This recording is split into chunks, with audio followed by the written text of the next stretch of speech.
Kilala niyo ba si Flash? Charis. Si Flash ba nagpa-flash din? Visit? Pag nag-picture din ba si Flash, naka-flash siya?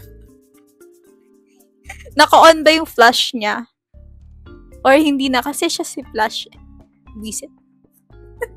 Kapag madilim ba, kailangan niya pa ng flashlight? Putik. Wala.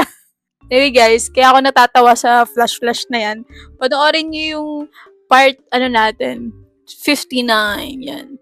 Ba't ako natatawa kay Flash? Visit. Alam niyo ba kung ano bang toothpaste ni Flash? Hindi Colgate, kasi Flash na 3 times